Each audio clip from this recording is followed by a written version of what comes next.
Okay, today I am here with George Horlock. George is a personal trainer and health and fitness enthusiast, much like myself.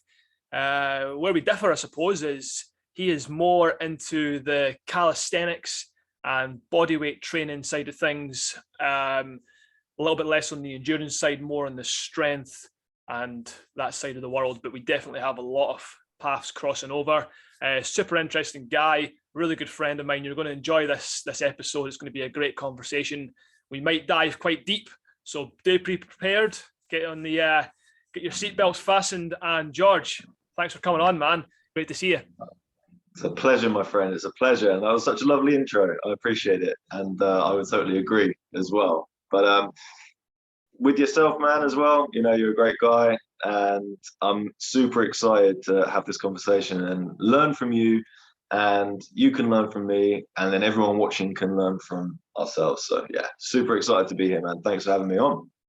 Yeah, brilliant, man. It's been a long time coming. We've been talking about this for a little while, and we've just been trying to find the ideal dates and times to get together. So it's it's good to finally get it up and running, and it's going to be good. So let's just start with just a bit of an introduction then. Can you just tell us a bit about yourself, and maybe how your life kind of unfolded into this journey to health? Yeah, sure, man, sure. So, well, ever since I was young, you know, my dad's got video of me running around in the woods. I'd always want to take my shoes and socks off. I'd always want to take my shirt off. And I'd just be running around, loving life, loving nature. Used to do a lot of nature holidays when I was younger. And as I got older, throughout high school and stuff, I suffered with quite a lot of anxiety. I was very anxious, very worried. Always wanted to know that I was safe, always wanted to know that I was healthy and all of these things. And I guess some of that has stemmed into adulthood. You know, a lot of this is sort of me wanting to be as healthy and as happy as I can be. But I found myself getting into bodybuilding at the age of 16, went into a gym, didn't know what I was doing, just straight hit the weights, ended up injuring myself a lot. And I'm sure we can go into that later. But I did all of that. And then when I was 19, that's when I started questioning things like, is the diet I'm on really healthy? Are the books that I'm reading actually written by people who know what they're talking about? I became a personal trainer and I started training people, and I wanted to make sure that I was training them effectively and holistically. And I realized that I was just regurgitating everything that I was taught in college and that I was taught in school. And when I looked into it, and realized that curriculums are written by policymakers who don't always have our best interests at heart, I started to kind of go the other direction and do my own research and listen to people who aren't in the mainstream and the public eye. Then I started reading books about health and nutrition, read a lot about eating meat, and I was eating a lot of meat at the time. And then it sort of led me down the spiritual route of eating, fasting, veganism, vegetarianism, all of these things, and looked into that. At the age of 20, I went vegan and completely changed my diet, stopped eating all the meat, and I was eating more meat than anyone watching, trust me. And not more than me, man. We'll see. I'll see how much you weigh, bro, because I used to blend the meat. I used to blend it to get it in. Yeah. That is But nasty, man. yeah, man. I also had an out-of-body experience when I was 20, completely sober. I didn't take any hallucinogenic drugs. It was just complete sober meditation, out-of-body experience, saw through my third eye. I saw as clear as I see you now, but with my eyes closed in a dark room. Had that out-of-body experience, and from there, it just sort of propelled me on this spiritual journey, and I realized that this is a very temporary thing, that we are a spirit in a body, and that the body is a temple, and that we do need to look after it. And if your body isn't happy, your spirit isn't happy. It's kind of like keeping a monkey in a cage or a bird in a cage when they're designed to fly and they're designed to climb around. So I did all of that, and then that is basically it from the age of 20 to 26. So I've had 6 years of spirituality, eating healthy, doing all of the holistic training, and I like to think that I'm in quite a comfortable position. But you know, I'm still a baby, I'm still learning, and I'm never going to stop learning. When I'm 100 years old, I will still tell you that I'm still learning, and hopefully this podcast will still be going. Yeah, man, that's a brilliant little story there. That's an awesome story, and I know people are listening right now are going to be like, an out of body experience, like what's he on about, seeing out his third eye and stuff, man. So I'd love for you to expand on that. But just before you do you often get asked? Do you often get people thinking that you're older than you are? Not by the way you look, but just because you seem to have a lot of knowledge. You know, do you ever get that a lot? Yeah, a lot, man.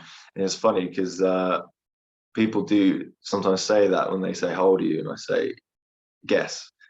And they look at me and they say, "Oh, you got a young face, you got good skin and stuff, and you got a full set of hair." So I want to say like early 20s, and they're like, "But you're talking like a 40-year-old." And it's, yeah, definitely, man. But I seem to have had that throughout quite a lot of my life, and a lot of people have referred to me as an old soul. And I don't know what it is. I've just always been fascinated with all things magical in life, you know, things that we can't explain. I've never just seen a tree as a tree.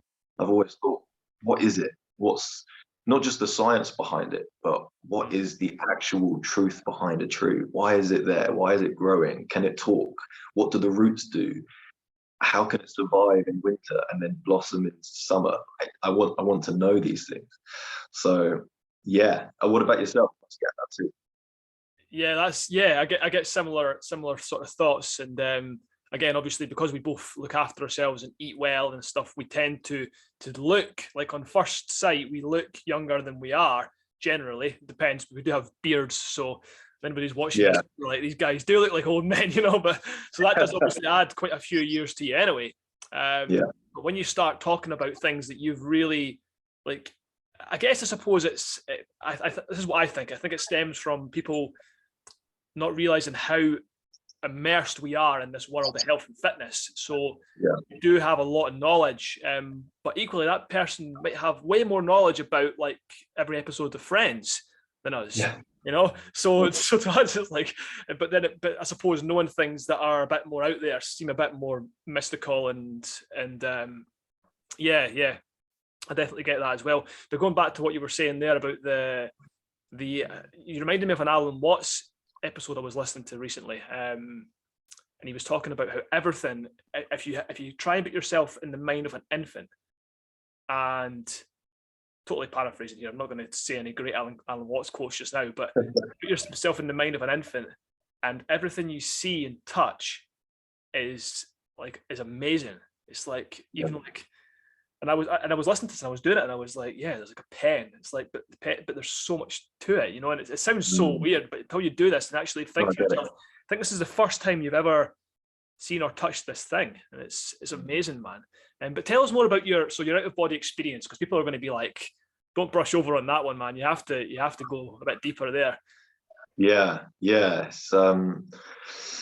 man. I mean, I actually made a video about this on one of my other accounts, but I think I'm going to upload it on my main YouTube soon. But I mean, I'll try and sum it up as briefly as I can, because it's quite a intense story. But I was just getting into meditation when I was 20, because I was reading all the books and I was vegan and doing all of that. And I thought, well, you know, if I'm vegan, I need to start meditating, because that's what you have to do it, right?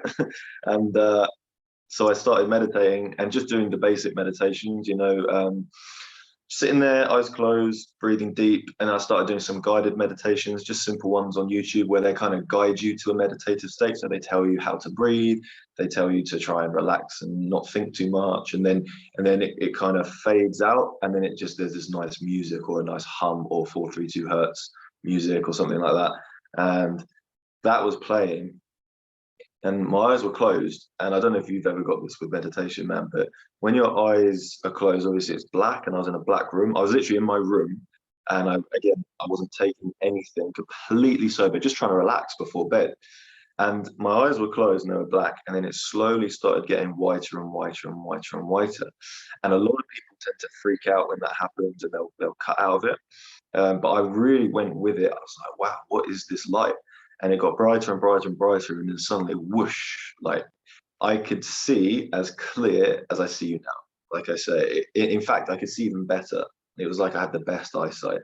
And I was in this woods. I was sat on the end of it was like a cliff top or a hilltop or something. And there were all these trees out in front of me. There were loads of trees behind me. But these trees looked like they'd never met pollution. Like they were so healthy and tall and thick and beautiful. And there were animals running up them. I want to say squirrels, but I don't know. There were just these things like running up them. And there was lots of like gold spots, like little gold, like glitter almost everywhere. It's like these little golden dots everywhere. And the sound was so intense. It was just pure nature. There were animals, it was the trees, the birds, the wind, and the sky was perfect. Everything was beautiful. And I eventually turned around and I realized I didn't actually have a body. There was no body. It was just spirit.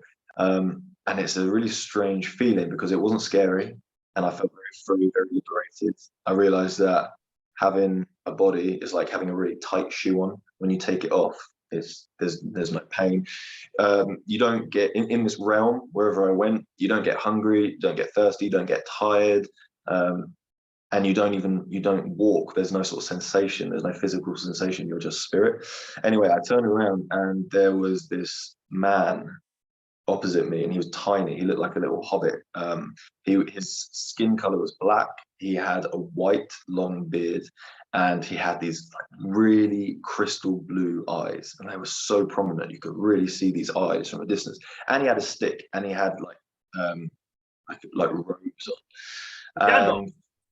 Literally Gandalf, but black. And anyway, he says, "Follow me." I was like, "Okay."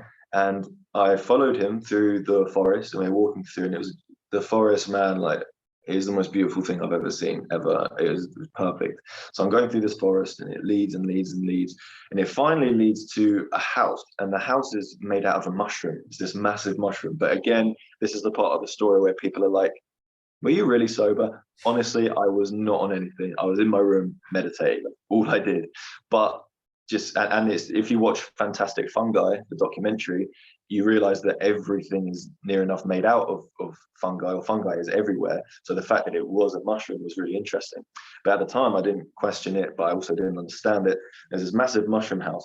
And we went inside the house, and there was a spiral staircase. There was furniture, but it had dust on it, and there were cobwebs. And it looked like someone had lived there but wasn't living there anymore. And there was just a few basic things like bookshelves but with no books on it, and tables and chairs, and like a fruit bowl but with no fruit in it. It just sort of looked like a deserted house. And I remember the light coming through the window, and I could see the dust particles.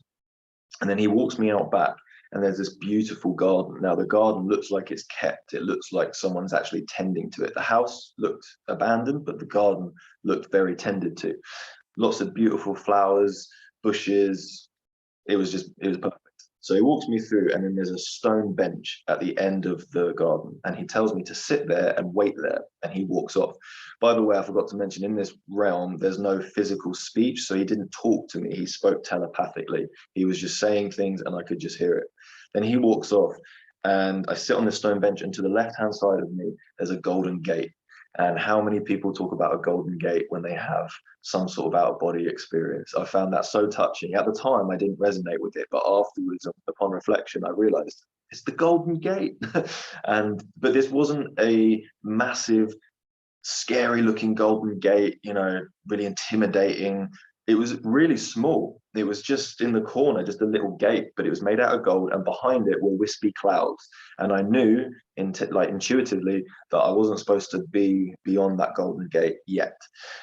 So I'm waiting there, and there's no concept of time.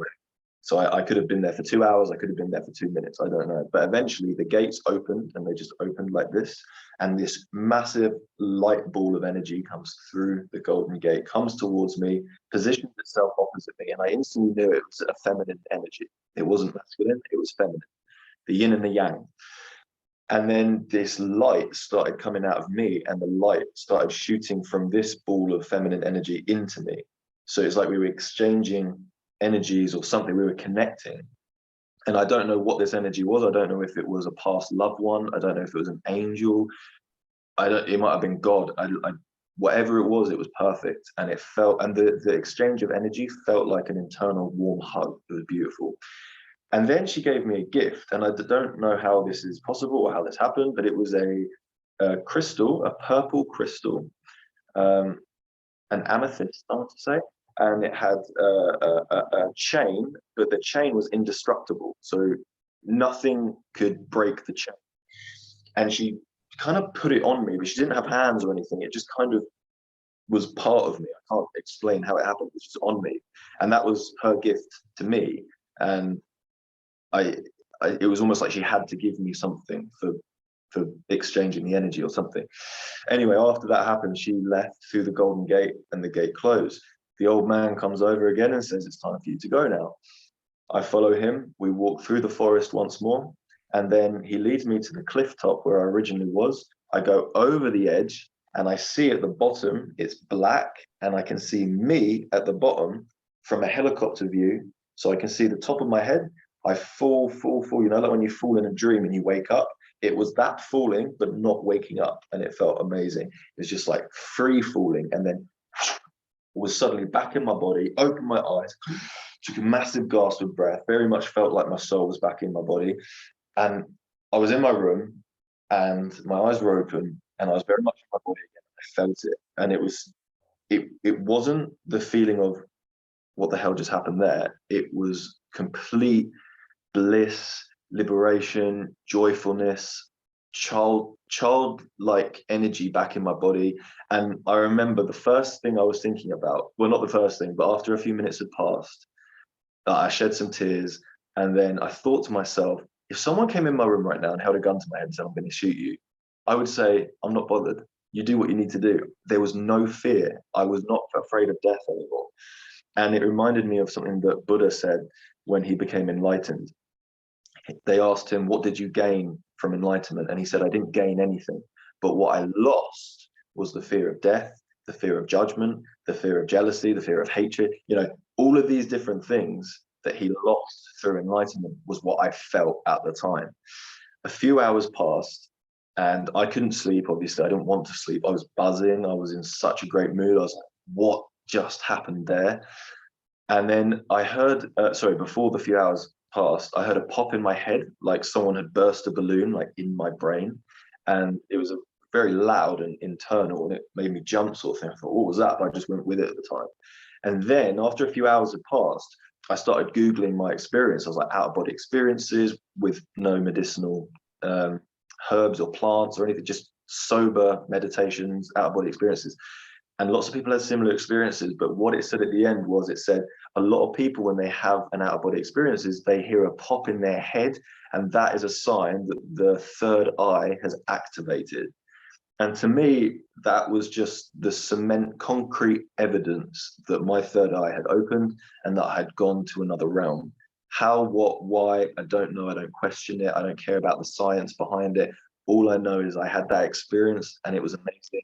Yeah, I've never sought to go back. And one of the negatives people say when they have these out-of-body experiences, on the things that I was looking on my phone at the time, is it can often follow with a lot of depression, because people want to go back to that world so much and they'll try to get there and then they won't get there. It's a bit like Narnia.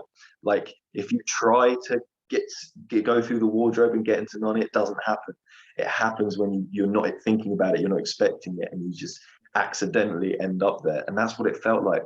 I haven't had an experience like that since. I haven't really wanted to have an experience like that since. It was just a very beautiful way to start me on this journey and propel me on this journey. And since then, man, all the little fears I had when I was younger, you know, fears of dying, fears of the house burning down, fear of my health declining, all of that stuff goes away, because you realize that this life is just a drop in the ocean, and actually consciousness goes far beyond the human experience. It's in every tree, it's in every animal, it's in every star, it's in everything, literally everything. So we've just got to enjoy this experience and take what we can from it, and realize that it's not the end, it's not the beginning, it's just one chapter in a very, very big book. So I'm glad I could finally sort of tell you that story, man, because it's been a while coming, but I'm glad you got to hear it. Thank you for asking me. That is an epic experience, man. But you did just kill off my next question, which was going to be, So people listening are going to want to know how to get to this experience through meditation. But what you've just said there, you've already answered that for me. That you can't. So am I right in saying you can't force this? Is this what you're? I think so. I think so. I don't think you can force it, but I also realize now why some Buddhist monks will meditate for 24 hours a day. I truly think that they're in these realms, and I think they're exploring these realms, doing things. Because you see them, they sit still, and you get these people who will meditate for 6 months at a time, and it's like, where are they going? Is it just blackness? Is it darkness? Is it, or have they left their body and they're somewhere else? Because time doesn't exist. When I came back, hours had passed, but it felt like 10 minutes had passed. It just none of it made sense. Time is such a false paradigm shift that we need to try and realize isn't an actual thing. But what I would probably suggest, if people want to try and do this, is one, don't try to do it, but two, to try and do it sober. Because I think so many people are so quick to jump on the mushrooms, jump on the DMT or whatever it might be, because that kind of guarantees a wacky experience. But I think the intention to do it sober is far more powerful. And I wonder if it was because I'd cut out a lot of poison. I'd cut out a lot of the meat. I'd cut out the protein shakes. I'd cut out the fizzy energy drink. I was sponsored by an energy drink company, and I'd cut all of that out because I didn't want to be a part of selling something that's not good for the human body. I cut it all out, and then I had that experience. And I don't know if it was a good, perfect timing, or my soul was just vibrating on a different level and it helped to activate I don't know. But all I suggest is, at least I think everyone should try it, because if you do it, you feel great. Yeah, man. It's I've had similar meditative experiences, like nothing like that. That's pretty intense, but I've definitely had experiences which are, people would not believe them, like similar to what you said there. It's kind of hard for some people to believe that, I can believe it because I've experienced similar things, very very vivid colors and through binaural beats meditations and things like that. And it was actually a similar time when I cut out a lot of rubbish out of my diet and really started focusing more on not just going to the gym and building muscle and getting fast or whatever, but looking at the overall bigger picture and holistic approach, and combining that with regular meditation. I noticed that I was having these kind of experiences as well. And again, I haven't had it as much lately, but maybe more in the dream world, I would say. It kind of comes more frequently. But yeah, so what would you recommend? People just start meditating, not in a forceful way, but just maybe like start with something simple and go from there? Yeah, I think so. And I think my intention going into the meditation was, I want to become more spiritual. I want to align with my soul. I want to be a better person. I want an experience that helps me to be better. And I think part of that intention is what allowed it to happen. And especially the burst in the head, the pop in the head, it was like the activation of the pineal gland. But one thing that I think that we could certainly talk about, something that I'd like to ask you about, is that everything I've looked into with the pineal gland, obviously becoming calcified over time through what we eat and what we drink and what we think and all of that stuff, can calcify the pineal gland. I think that the healthy eating stuff and the drinking healthy and all of this could help people with these out-of-body experiences, all these deeper meditations, all these dreams like the ones that you're having. Because everyone I speak to who is like plant-based, for example, do tend to have a better connection with their spiritual side than those who are hardcore meat eaters, gym goers, and hardcore guys. They tend to be more out of touch with their emotional and their spiritual, and they're sort of chasing the very physical and the just how they're looking, and not so much how they're feeling. So we could talk a bit about that, about how we think unclogging the body from the plaque and the buildup of negative stuff. I mean, that could be a way to help see through the third eye better. Yeah. So where would you? That sounds good, man. So we can go anywhere with this, really. We're free free to roam on this podcast. So Free to dive deep.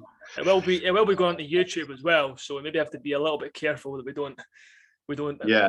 annoy anybody too much. But Yeah. whatever, man. I guess I know people don't really like this word, but how to sort of detox the body naturally, because I don't think people are aware of how many toxins are stored within the body. I mean, we can see it visually through excess fat stored on the body. We can see that, but there's so much happening internally that we can't see, and that we only feel, like negative thoughts and bad choices and emotional eating, things like that. That's all to do with toxins and parasites and all these things and bad bacteria in the gut. So I guess people who are looking to meditate are looking to cleanse their body and have start over, have a new vessel to start with. I mean, I'd like to hear your thoughts, man, on what you would recommend to someone who is looking to become healthier and to cleanse themselves, to rid themselves of toxins and all the nasty stuff that they've put into their body, probably from when they were born until where they are now. And I'm talking all the stuff that is socially acceptable, like eating all the crisps and cakes and chocolate and sweets and heavy meat consumption, heavy processed, starchy, just nasty foods, basically. Yeah, so it starts with, in my opinion, the best place to start is education. Educating yourself about what's in your food and why is it in your food.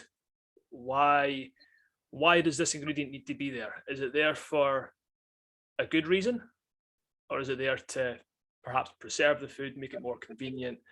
Is it there to make you addicted to the food? You know, what's the purpose behind it? Is its purpose to fuel me? Is its purpose to help my body recover? Is its purpose to provide my body with vitamins and minerals? You know, what's the purpose behind each individual food? And then once you figure out what foods are good, maybe somewhere in the middle or somewhere along that line, and then what's bad, start cutting out the bad stuff. You know, start cutting out, and it's quite simple, really, to be honest. You can just begin by cutting out most processed food. Anything that's like when you go to the shops, all the stuff that's in packages and stuff, like just anything that's got ingredients that you can't pronounce on it, loads of chemicals, loads of artificial sweeteners, and all these other things in there that you just don't need. Staying away from that stuff, and then going over to the ideally organic fruit and veg and getting as much of that stuff in you and as wide a variety as possible. And then I think people just done that, that would really give them a massive boost. And that's not too complicated, you know. That's quite a simple step, in my opinion, to do. I agree, man. I totally agree with what you're saying. I like how you mentioned organic as well. I think that's one of those things that a lot of people think, you know, what's this whole organic thing? Like, really, do we have to eat organic? Like, the organic apples are £2.50 and the regular apples are 50p. Like, why am I paying £2 extra for something organic? Does it really make that much of a difference? And I think it's important that people realize that organic means that it was grown without the use of herbicides, pesticides, and fungicides. And these chemicals go into your body when you eat them, and you think it's fine. And so many people can get away with it. So many people, you know, people live till 80, 90 and they haven't eaten organic, and it's cool. But people have smoked until they're 100 and it's cool. But we all know that smoking certainly causes disease. Eating chemicals every day certainly causes disease. Not everyone is as lucky as the anecdotes, right? As the people who seemingly make it to a ripe old age being unhealthy. With organic, man, a friend of a friend wanted to include more vegetables into their life, right? So the suggestion was to blend spinach and kale, just two very simple green foods, just to blend them, because they didn't like putting them on salads, they didn't like adding them to their meals, they were very unhealthy, but they just wanted some green in their life. So they would blend them and they drink it. And they say every time they drank it, it gave them a stomach upset, like really badly. And then the suggestion was to go from buying regular spinach and kale to organic. spinach and kale. When they did that, they drank it and there was zero stomach upset. So actually what was upsetting their stomach wasn't the vegetables, it was the chemicals that were sprayed onto the vegetables to make them last, to make them grow faster, all of this stuff. So I was one of those people at first where I thought organic, like, doesn't bother me. But man, when you eat organic, it is so, so different. I challenge anyone, grow your own tomatoes. So easy to do. You can put them on the shelf, or you can put them wherever you want. You can put them in your kitchen and they'll grow, right? Grow some tomatoes yourself and then get one from the grocery store, right? Eat the organic one that's grown at home and then eat the one from the grocery store. You will spit it out. You will literally spit it out. I ordered from Riverford. Shout out Riverford. They're great. And they do organic, plastic-free, organic plastic-free fruit and veg, right? And I ate their broccoli from there for about a year. And then I stopped ordering them for a bit. And I went to the supermarket once and I bought a regular broccoli that wasn't organic. Mate, I genuinely couldn't eat it. I couldn't put it. I put it in my mouth, and the best way I can describe it is it tasted like nail polish remover. Don't ask me how I know how that tastes, but we've all smelt it. We've all had a laugh, and someone's put it on and you've tasted it, and it's like, that's the way it tasted, like that. You can taste the chemicals because your taste buds adapt. So eating organic, yeah, it's a little bit more expensive, but you can find the right company like Riverford. You can find the vegetables that you eat every day. You put them in your basket, you get it shipped to your house every week. It's an extra £10 a week. Everyone can afford that. It's really not that crazy or expensive, and it's so beneficial. And if you cut out all of the processed convenient food, which tends to be, actually, sometimes it can be cheap, but a lot of the times that kind of food is expensive. So if you cut that stuff out, and that money you were spending on all the sweets and all the crisps and all the other crap that you just don't need, it's just old habits. It's just addictions, perhaps. It's just stuff that's just not helping you at all. Use that money to buy the organic stuff, because another thing as well, like you're talking about all the things we want to avoid from organic foods, which is 100% correct. All those pesticides and chemicals and stuff, we do not want to be consuming them, because once you start looking into this and going down that rabbit hole, they can put all sorts of stuff in there if it's not labeled organic. When it's labeled organic, depending on where you are in the world, this differs. But when it's labeled organic, it's got strict measures of what can be used to produce these foods. And when you use a lot of times when you use chemicals and stuff, it's because the soil is so depleted that they have to use the chemicals and different methods to keep on growing, mass producing food. It's mass produced in depleted soil, which means that the food has nowhere near the same nutrient density. So you could be eating so exactly. You're 50 apples over here, you're 50p apples over here. One 50p apple contains a fraction of the micronutrients, a fraction of the goodness and all the great stuff that's in an apple. And well, an apple's not exactly a superfood, it's just mostly sugar, but you get the point. But also you've got all this other stuff on there as well. And then with expensive apples, you could have a fraction of the same amount of apples, but still get much more nutrients and avoid all the rubbish that comes with it, So true, so true. Yeah, you make an excellent point, man. That is totally what it is as well. The organic foods that they are grown, they have to, if it's organic and they can't use the sprays, if they can't use the chemicals, then it has to be in soil that's healthy enough for the vegetables and the fruits to grow from the soil, to grow naturally how it should be. And you do, and you start eating it and you feel good, and you're like, why do I feel good? It's because you're getting an abundance of vitamins and minerals. And yeah, man, I mean, apples and pears, for example, is something that I really like to eat, because I like to eat a lot of fruit, as we've discussed before. It's super important to eat fruit. I like to eat fruit that grows in this country, and it's they are amazing. I'll tell you, when you say about apples being a superfood, I agree. They are mostly sugar, the healthy sugar, but the seeds, I don't know if you know this, the seeds, they're really healthy to eat. Do you know that? I wasn't actually aware of that. I've always heard in the past that to avoid the seeds in the core. because they Oh, okay. contain, Interesting. Well, if we go a bit, contain well, they, arsenic or something. Is that the? well, yeah. What did I read? I did. There's loads of things out there saying that you're not supposed to not eat them. But by the way, I probably eat more apple and pear seeds than anyone. But they contain B17. Do you know that one? That vitamin? Mhm. Yeah. So B17 is highly, highly, highly anti-cancer. Um, it's I think it's one of the most anti-cancer foods that you can actually consume. It beats leafy greens, it beats the beans and the other healthy food. It's like the seeds are super, super beneficial, and they contain B17. So I always try and eat the seeds of pears and apples, and I think the seeds are superfoods. You can also get them in apricot seeds, which I eat every day. You used to get them in grape seeds, but now all the seeds have been taken out of grapes.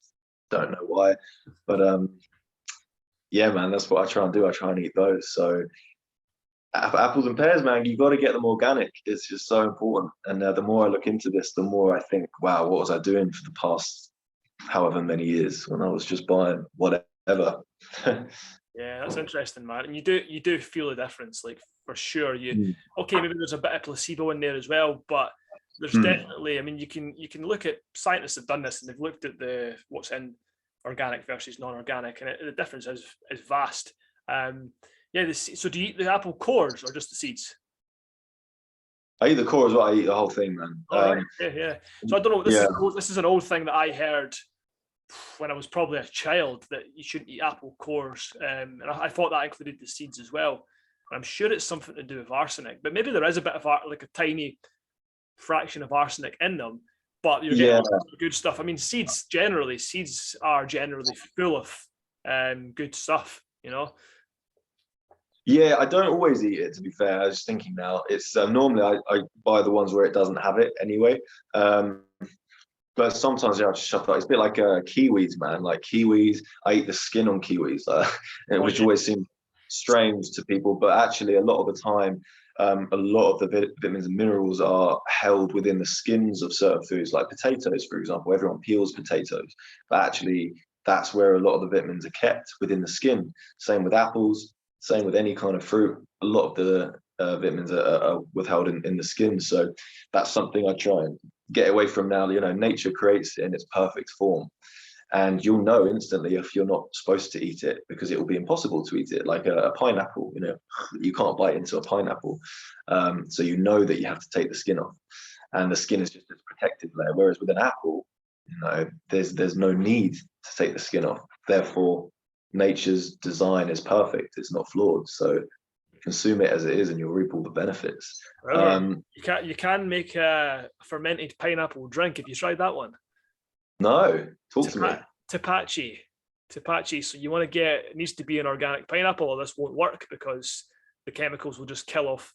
There just won't be any microorganisms to create the fermentation progress, which is exactly why, another reason why, or proven again, that organic foods are better. So you have to get an organic pineapple, and the skins, you put them into a jar of, I've not done this for a while now, but it's a jar of water, and you add some sugar. And if anybody's worried about sugar, don't worry, because the skin, the bacteria will actually eat the sugar and cause the fermentation process to take place. So you can look it up online. There's loads of videos and stuff on how to do this. It's and it makes a nice kind of fermented drink, and it can become quite alcoholic if you leave it for a while, and it turns into like this kind of Mexican beer, sort of pineapple flavored beer. So interesting, man. Very interesting. Cool.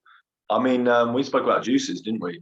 We were talking about how energizing juices are, and I think that's a great way for people to start including more detoxifying, healthy, cleansing foods to their day. And it's such an easy way to get in an abundance of vegetables and fruits if you blend them, rather than just eating them throughout the day. Like, no one wants to eat a load of celery, but if you juice it up, you can get all the benefits without having to chew it. It's kind of like a little hack into nature's system. It's pretty cool. Are there any juices that you would recommend people drinking? Yeah, man, I'm just on the verge of getting my juicer back out of the cupboard, actually, because it kind of goes away for the winter time. And I do a lot. I do a lot of smoothies and stuff throughout the winter, but I tend to go for more like the more warmer foods and porridge and stuff. Loads of fruit like apples and stuff dating that through there. So juices, like, man, there's so many, but like you want to get a good variety of different types. But I suppose you could start with, like, the main ones I would probably say to start with are like something like a carrot juice. So maybe like a carrot, apple, and ginger is a good one. Nice. Beetroot, if you're an athlete of any sport, to be honest, beetroot amazing for blood flow. So good. Yeah, and just has so many benefits to it. So like a beetroot juice, again, you could do beetroot and apple. You could do something like, there's all sorts of different things you can add in to make them taste nicer and whatever. And then I would say another one, like if we're talking about detoxing and kind of more down that route, would be like a celery juice.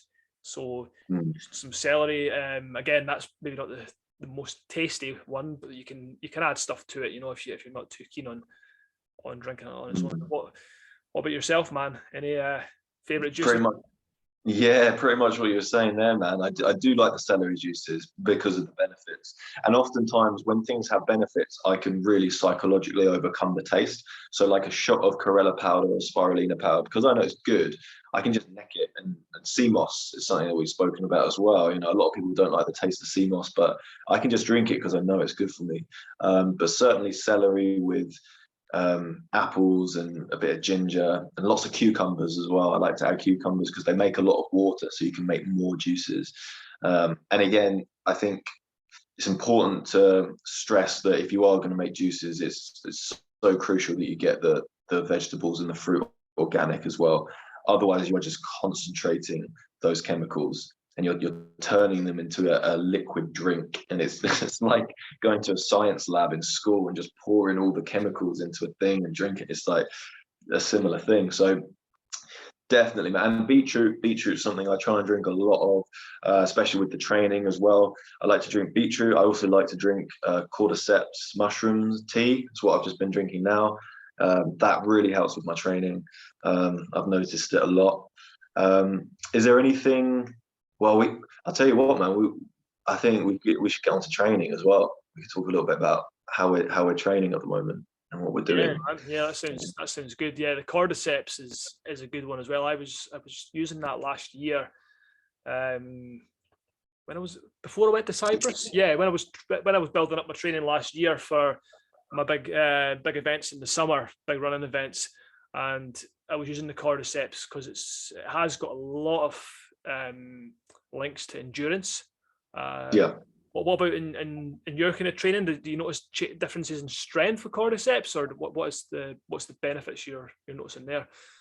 Yeah, definitely, man. I mean, the thing about cordyceps is that they grow at such a high altitude that they're really good at taking in oxygen. Because I don't know if people know this or not, but mushrooms are more similar to humans than they are plants.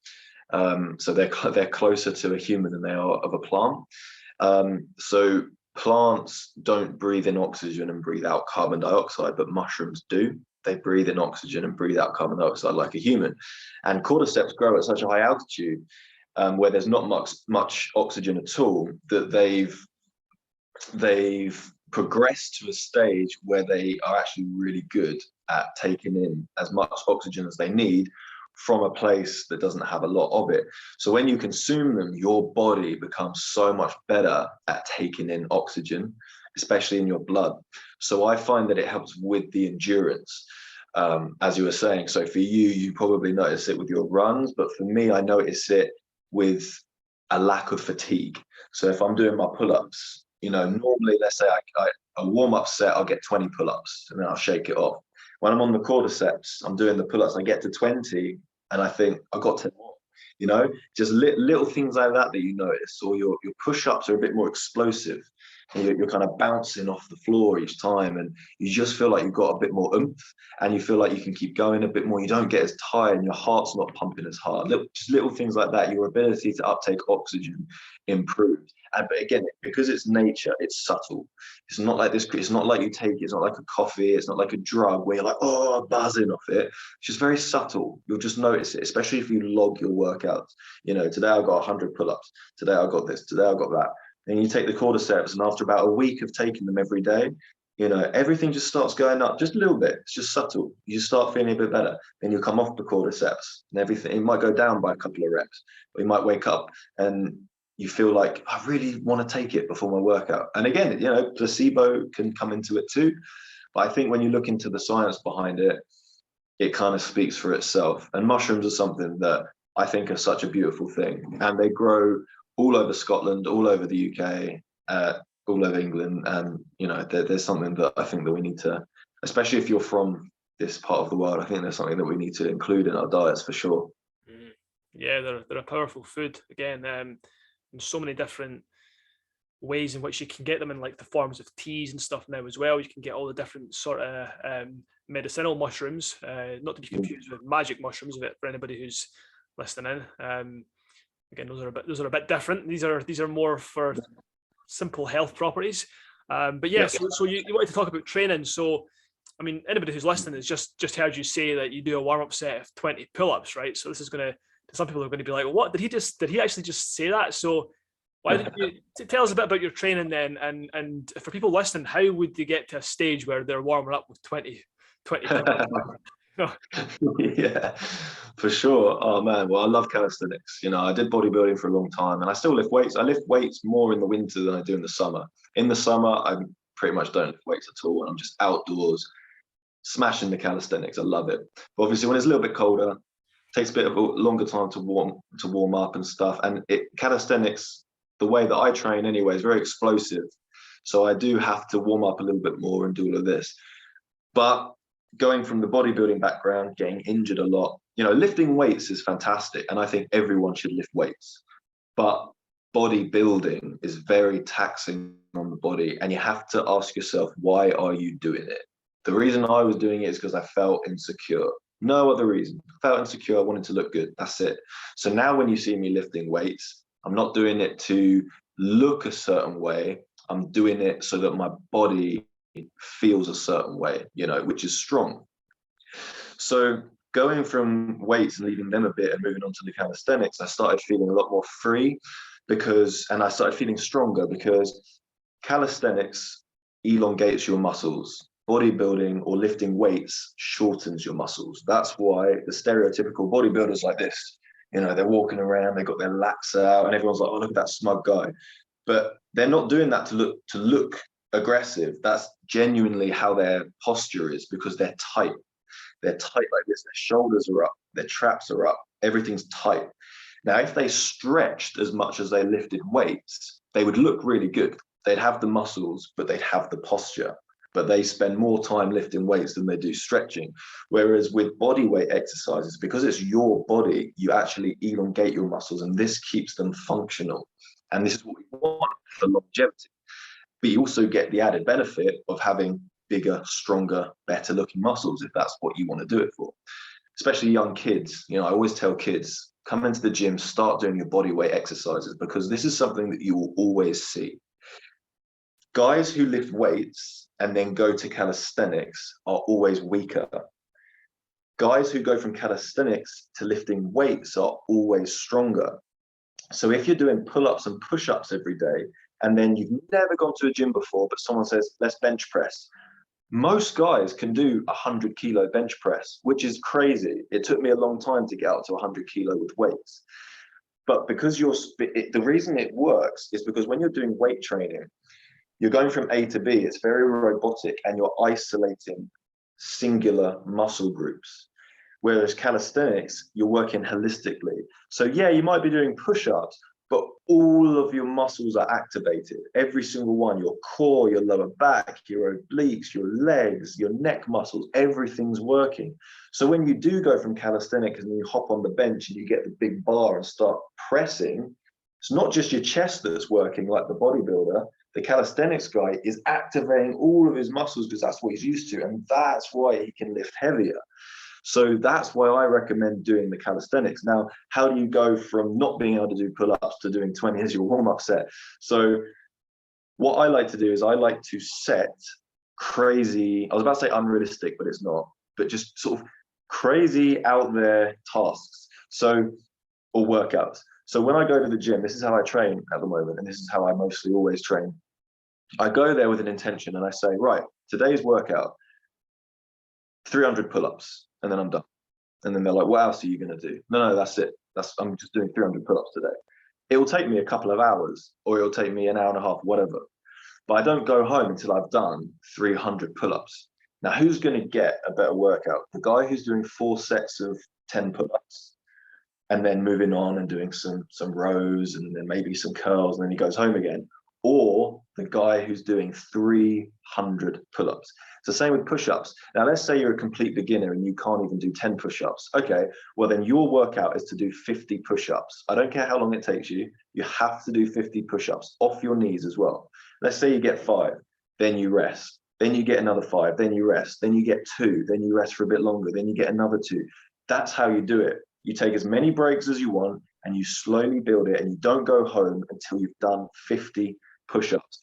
That's how you get quick results. And this is how I work with my clients. We do these crazy workouts, but how many people do you see doing that? They don't. They go to the gym for half an hour. They do a couple of sets on the press, couple of sets on the pull down, couple of sets on the leg press, a little bit of bike, and then they go home again. Great, that's your routine. That's good for you. It's working your heart and everything like that. But if you want to go, like you just say, from doing no pull-ups to 20 as your warm-up, your body needs to get used to doing multiple reps. And when I say multiple reps, I mean lots.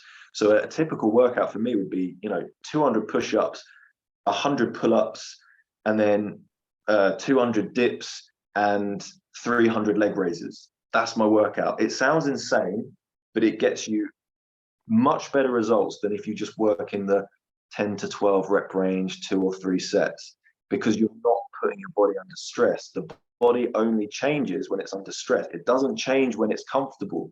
If I do 10 push-ups and I don't feel it, I'm not going to change because my muscles aren't under stress. If I do 300 push-ups with breaks, then my body's going to change because it's under stress. Your body's very good at adapting. If you go on holiday to a warmer climate, your skin adapts. It goes from being very white, in our case, to a lot more darker, more tanned. Same with your hair. Your hair will adapt. It will become lighter. It's the same with training. If you're just doing very simple repetitions, something that's not challenging the body, why would it change? If you do something that's intense, it will change. And the last analogy I'll make is, if you walk up and down the stairs 20 times, if you walk up and down the stairs 2 times, your legs won't become any more toned. Your heart won't become any more healthy because it's used to it. If we walk up and down the stairs 20 times or 200 times, certainly your legs are going to improve. They're going to become more toned and your heart is going to become healthier. Why? Because it's not used to it, because it's under stress. So that is how I recommend going from no pull-ups to 20. Train insane or remain the same. Love it, man. Yeah, that's a very unique approach, and I've definitely had a fair share of similar kind of training philosophies myself, or realizations probably is a better word to use. Like in the past, going through the standard routines of doing like 3 sets of 10, 3 sets of 12, this and that, and you can get results doing that for a certain period of time, but eventually you're just going to hit a wall, aren't you? And then you need to find somewhere to push on. And I guess I can relate to that with my running training in terms of it's not always about like, right, I'm going to do this day, this day. It's the frequency that you're doing it. So you're doing 300 pull-ups there compared to, and that's in one session. So you can maybe get, if you recover fast enough by doing all the things we just talked about, eating the right foods, we've not really talked about rest yet, but recovering properly and all that sort of stuff. You can then hit that again. You can maybe hit that a couple of times a week. And like you say, who's going to get better results? You doing 300 or maybe 400, 500 plus pull-ups in a week, or the guy that's doing 3 sets of 10, It's the same with running. Like for me, if I run 6 or 7 days a week, which to a lot of people sounds ridiculous, sounds like overtraining, whatever. But like what you're working maybe sounds like to a lot of people as well. It sounds like overtraining. It's not overtraining. As long as you build up to that point where you can manage that workload, then you're getting the frequency of training at the appropriate intensity for your body to adapt. You know, and it's all about like, especially with pull-ups. And I was going to actually say like because I struggled with pull-ups for years when I was younger, and I learned very similar to the way that you train there, is that the more often I've done pull-ups, the better I got. So specific training for a particular exercise or sport is key, isn't it? So yeah, thanks for that, man. Yeah, no, it's no trouble, man. And yeah, I totally agree with what you say. It's, you know, a slow build up, and certainly with the pull-ups and things like that, you know, resistance bands are fantastic. You can wrap those around the bar, and you can step into the band, and it'll help pull you up. A lot of gyms have assisted pull-up and dip machines where there's a little platform that you can put your knees on, and you can replicate the same action, but it's like someone's helping you up. You can also work on negatives. So if you get a step and you step up and you jump up onto the bar and then come down slow, you're still getting the benefit of tearing the muscle fibers on the way down. Yeah, you're not getting the pump on the way up, but you're getting the tearing of the muscle fibers, which is more important. It's the downward motion that's more important than the upward motion in terms of building the muscle, tearing the muscle fibers. Then they regrow bigger, stronger, more toned, more defined, so long as you're getting adequate nutrition, as we've spoken about before. And it is amazing how quickly your body can adapt. I mean, I worked, in case there's anyone out there who's either skeptical or in a bad place right now and they feel very unhealthy, I worked with a woman recently who just had a baby, and she completely lost all of her core strength, and she couldn't even get out of bed. You know, she just had no core strength. And we went from being able to do 0 sit-ups, not a single sit-up, to 100 in a row. 100 sit-ups without stopping, with good form. You know, 1, 2, like this. We did 100 in a row. A lot of people get bored, and that is due to you know, people will have different opinions on this, but I truly believe the reason people get bored with the vast amount of reps is because we're so distracted. We've got all the distractions. We've got the Instagram. We've got everything that we just want it now. 5-second videos, you know, 60-second ab routine. Do this every day and get a six-pack. That's what we want. We want the fast results. Whereas if I say to someone, we're going to work on getting 100 sit-ups in a row, they would say to me, I don't want to do that because after 50 sit-ups, I'd get bored.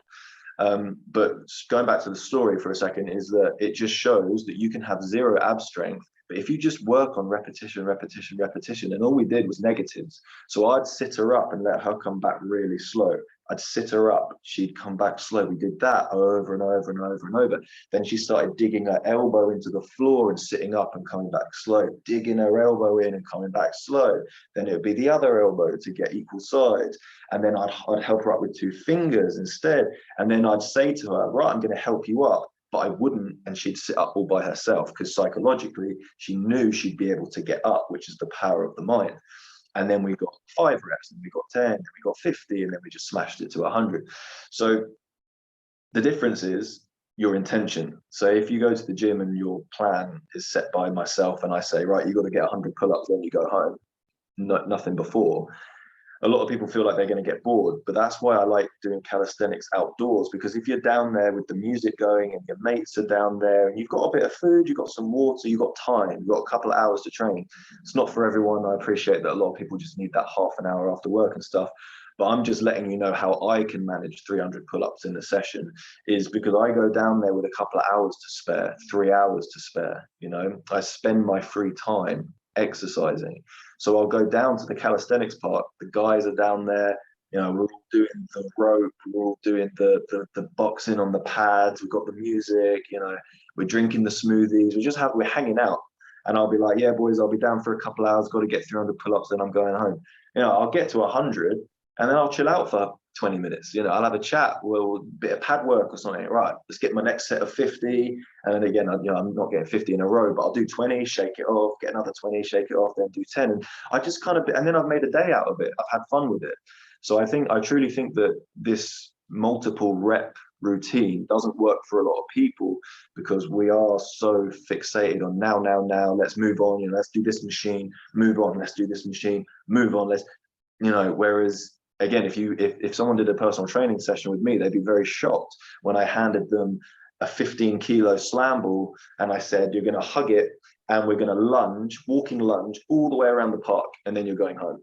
And it's one of those things where they think that's going to be very boring and very strenuous, but it works.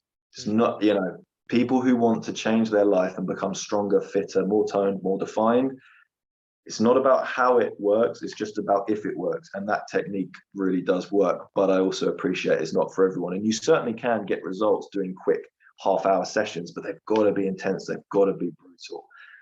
But I don't train this way Monday to Friday, as I'm sure you'll know, Chris, is that you can't train like crazy every single day because your body does burn out. I'll have sessions like yourself where I'll just go for a little run, go for a walk. Walking to me is exercise. It is exercise.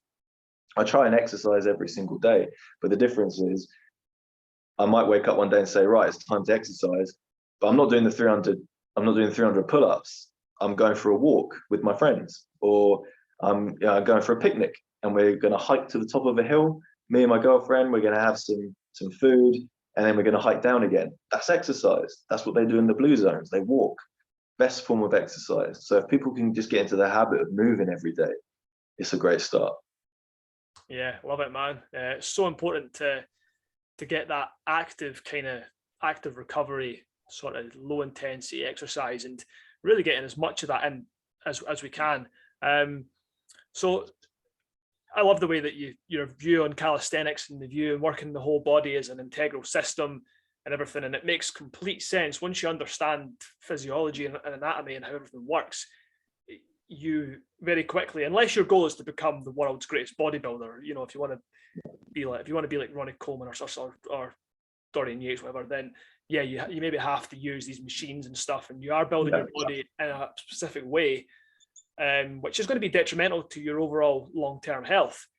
And it is possible to kind of undo a lot of that. You look at the likes of, I don't know if you know Dorian Yates, but if you look at the likes of him, he was arguably one of the best. Well, I think he was the best in the world for a while, and he was just extraordinary bodybuilder. When I was into bodybuilding, he was quite a big idol of mine, actually, and I used a lot of training methodologies as well, like the whole sort of one rep. It was like one set to like complete failure, and it was just insane. Again, pushing yourself to a point where you're going to have to adapt, but now he does like yoga and everything. He's had to undo so much of that damage that he'd done to his, because it is damaging. And I am going somewhere with this. It's to kind of touch on, we want to talk about your TRE stuff. So before we came on here, I was looking at your Instagram stories, and you had an interview with the guy who invented TRE after your YouTube video was up. So I'd recommend anybody who's listening is check out George's YouTube video and look into TRE, because this is an interesting subject, and the man did, I think he said something about people who lift a lot of weights, bodybuilders, etc. They are doing a lot of damage to their bodies and to their posture, and TRE can help to undo a lot of that. So give us a little bit about TRE, man, before we have to wrap it. Yeah, absolutely, bro. Yeah, and then I'd love to hear about your experience as well, because you commented on the video saying that you had a little experience yourself, which I'd love to hear about. But I only recently discovered TRE, and it stands for trauma release exercises or tension release exercises.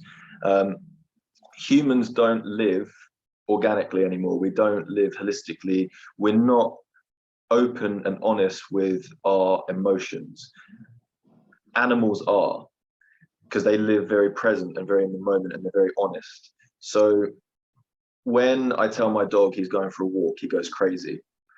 When a human is told something's going good, like, we'd love to have you on in our sales team, we'd love to offer you the job, you're like, okay, thank you very much. Yeah, you have to, you don't let it out. What you really want to do is, yes, you want to go, yes, thank you so much, that's amazing. That's what you want to do. Or if someone tells you something terrible, family members just passed on, keep it in for the children, make sure that, and when the children are away, then you can cry or whatever. But you don't let it out, you don't wail. wailing is something that's in other traditions and other religions that's very important. Anyway, humans basically store everything inside and we don't let it out. Through the means of everything, even just like dancing, singing. These are ways of releasing stored energy. And most people work Monday to Friday, 9 to 5. And then in the weekends, they go shopping, they watch Netflix, they eat shit food, and they don't go out. And you just spend your life storing things in. And when you do the exercise, you're causing stress on the body. It's good stress, but it can be negative stress as well, like the bodybuilding, like we were saying. So what TRE does is it's a way to tap into a natural reflex system within your body's nervous system that releases the trauma. So David Berceli is the guy who invented it or discovered it, because he was working in war zones, and he would, whenever the bombs would go off, he would shake, he would tremor with fear, and so would the children. The children would tremble with fear, but the adults wouldn't. And he would ask them, do you feel like tremoring? Do you feel like shaking? Do you feel scared? And they said, of course we do, but we don't want to show that we're scared in front of the children. And the more David would tremor, the more he realized that it was actually doing him good, because the adults were always nervous, but he was always a lot more relaxed because he allowed himself to be organic. So he thought to himself, there's got to be something good in the tremor when you're nervous and when you're scared, because it's releasing something, it's releasing the energy. And he worked with neurologists and neurologists, like all these different people he worked with. What was the other one he worked with? Psychoanalysts or something. He basically worked with a lot of like legit scientific guys on this, and he tried to find a way to safely tap into that system that's in your body that releases trauma. And he found out a way to do it, and it's in the adductor muscles. For some reason, it starts in the adductor muscles. So what you do is you fatigue your legs slightly. You start lying on the floor with your legs open, and you close your legs just slightly, and then the adductors start to tremor. They're the first ones to tremor. Once you relax and allow your body to tremor, it will start really, your legs will really go.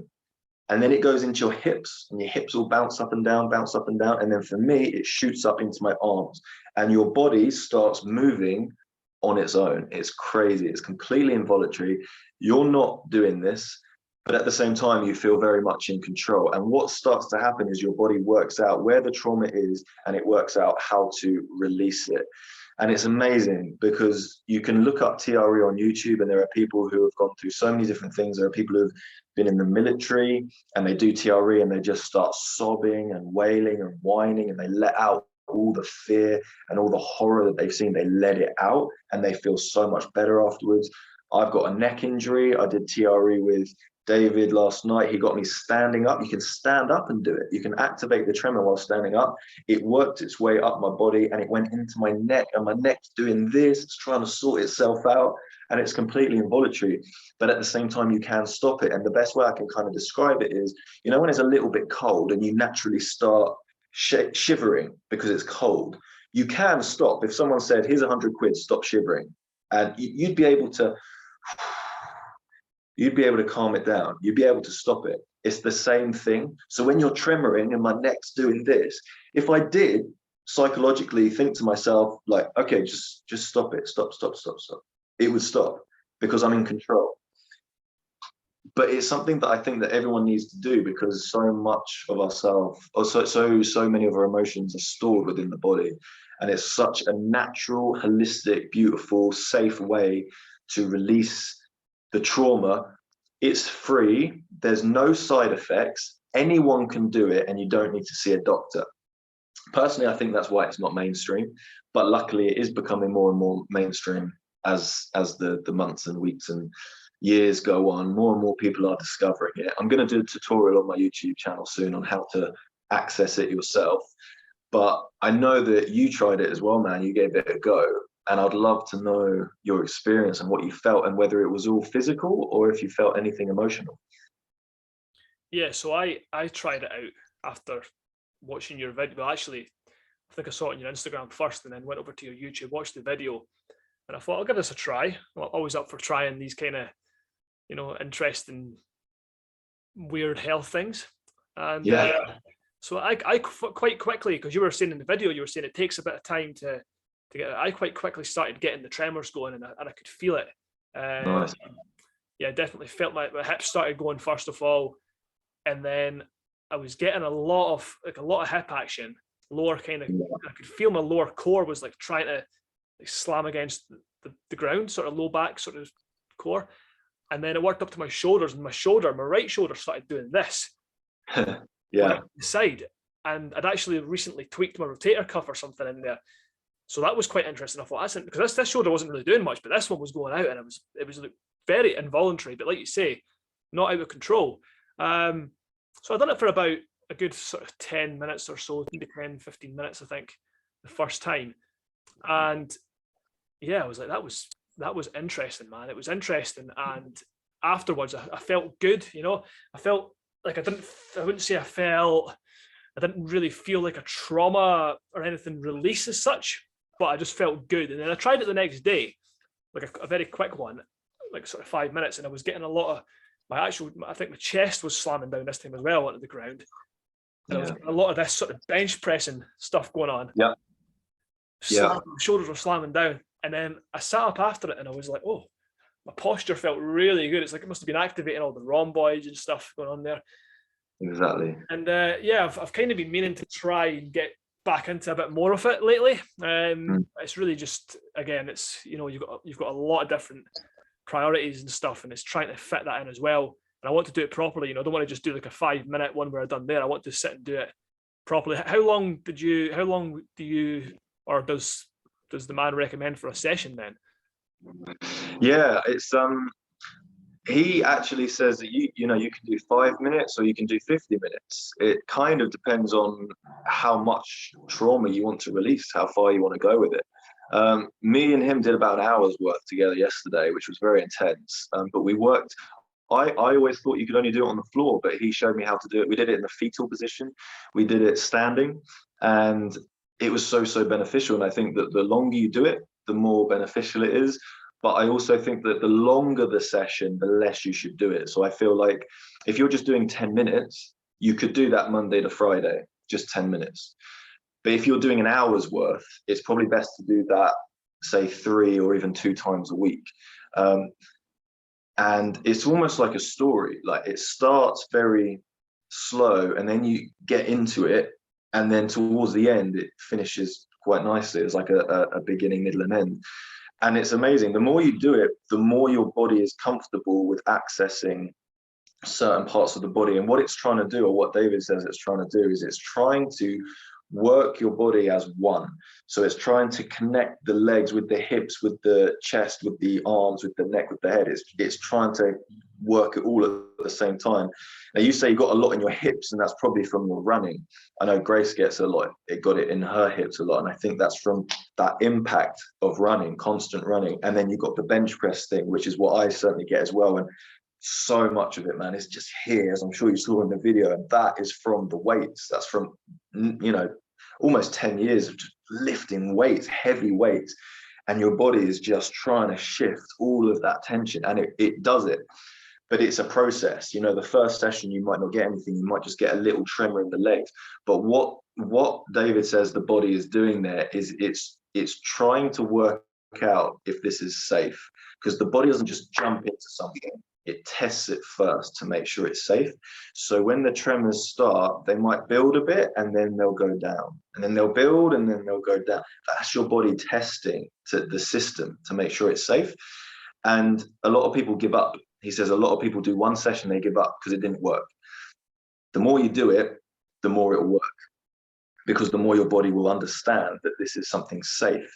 It's a bit like, it's kind of like pushing through the barriers. Like, when you go outside barefoot in winter, it's so cold and it starts burning your feet and it's very uncomfortable. But if you push through that pain, you feel like you've got the warmest pair of shoes on afterwards. Like your feet feel completely fine. You can run outdoor barefoot in the winter, no problem. But you have to get over that hard part. It's the same with TRE. You've got to get over the patience at the start. And when you're patient with it, the body will start it will start working up the body. So it'll go from the legs to the hips to the arms, and then it tries to connect it so that all of your body is shaking at the same time. He told me a really interesting story that a lot of trauma can be from birth. He got me in the fetal position and I got really emotional.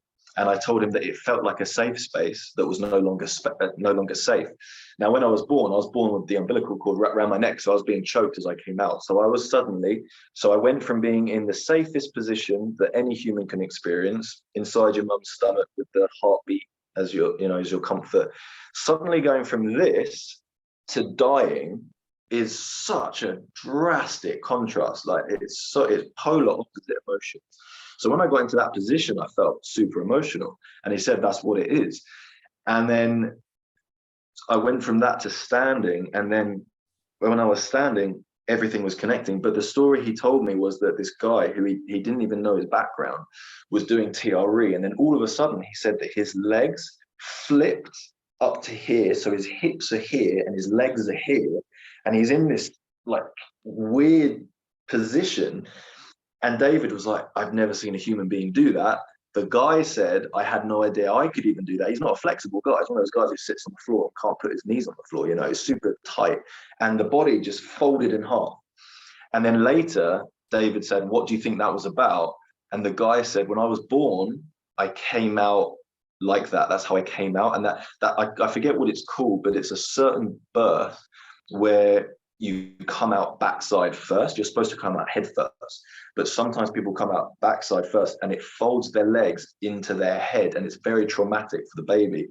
So that energy is still stored within him however many years later, like 4 years later. So everything from your birth to your infancy to your childhood to your teenagers to your early adulthood to your mid-adulthood, there's so much trauma within us, man. And TRE is such a beautiful, simplistic way to release that trauma. And I think it will benefit everyone. And I'm so excited to see where it takes me. I'm so excited to see where it takes you. I do think it's one of those things that people need to practice as much as they do anything else. Stretching, gym, brushing their teeth, just make it part of your daily life. But yeah, I'm excited, man. And I've got a video coming up on my YouTube if anyone's interested. It's just my name, George Horlock, Horlock. If you type that in on YouTube, you'll find my channel. I'm going to do a tutorial on how to access the tremors yourself. And I'm going to upload the video that David put me through, the guy who discovered it. He took me through a one-to-one session, and it was pretty crazy stuff last night, man. I'm not going to lie. But I'm certainly excited, and we'll have to do a session together, man. I could guide you through one, you can guide me through one, and we I think that would make quite a cool podcast episode.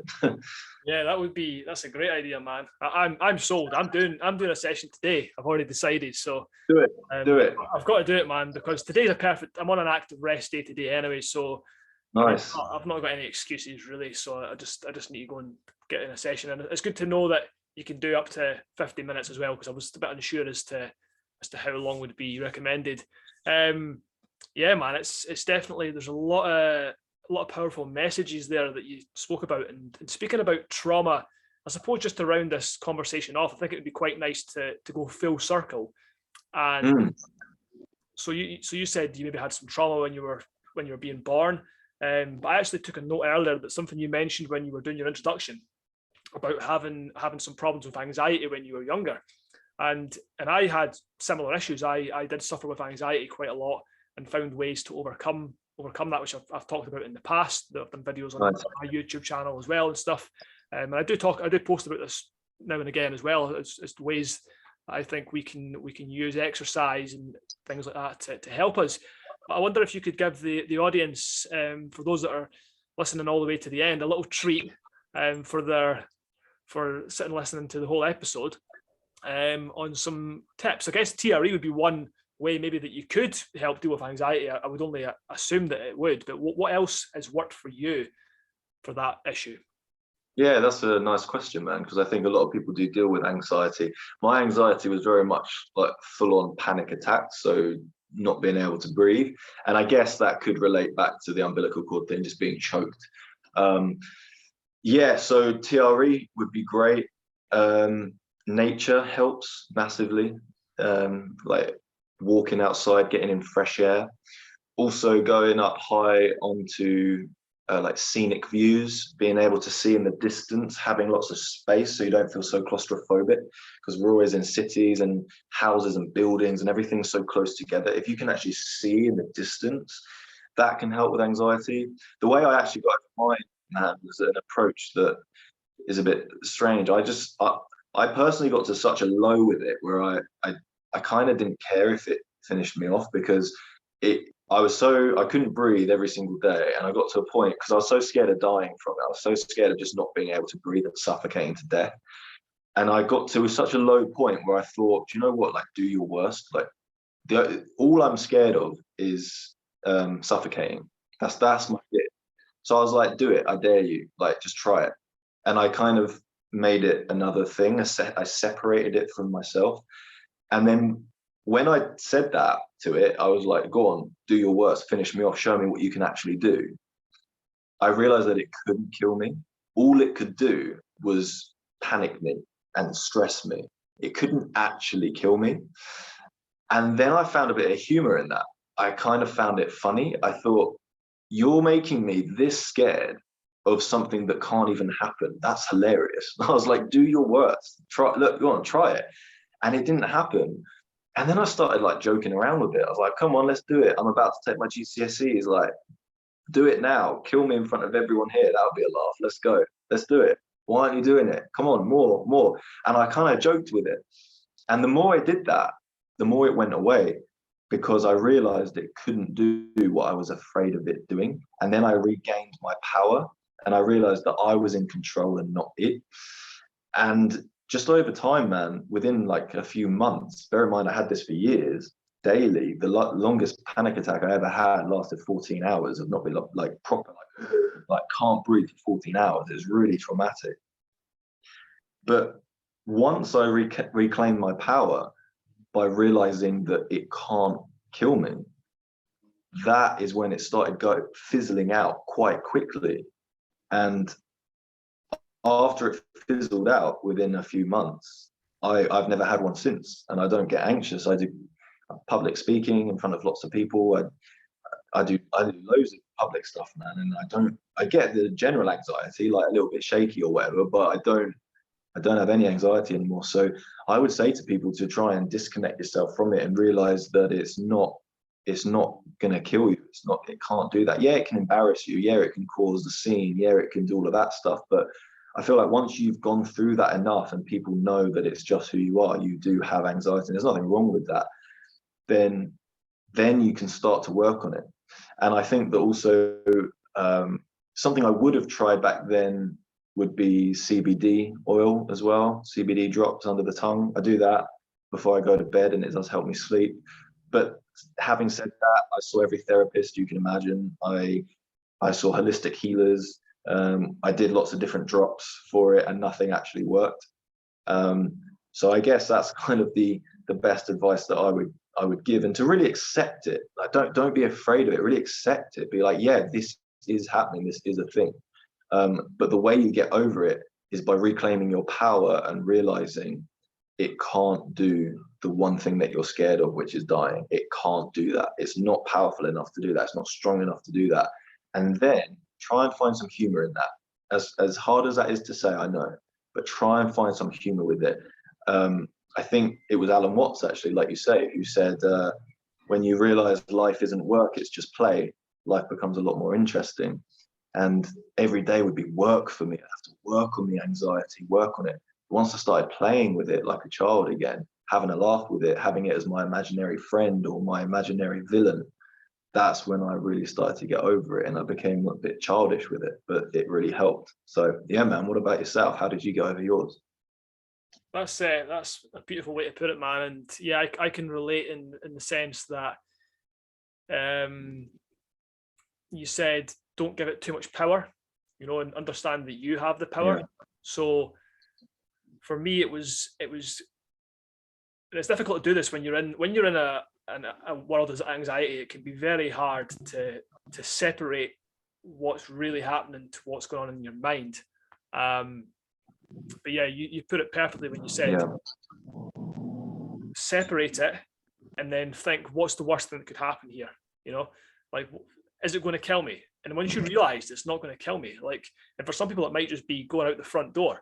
Once they see the reality of what's actually going to happen when they go out there, they could die, you know, but it's quite unlikely, you know. So it's being able to differentiate that and then getting out. But man, that was I think that's some really good advice there. And then adding humor to it as well, like being able to laugh about the situation afterwards and thinking how ridiculous it is, you know. It never feels ridiculous when you're in that. It feels like it is real, it's really happening to you, and it's horrendous. But powerful stuff, man. Yeah, awesome. Yeah.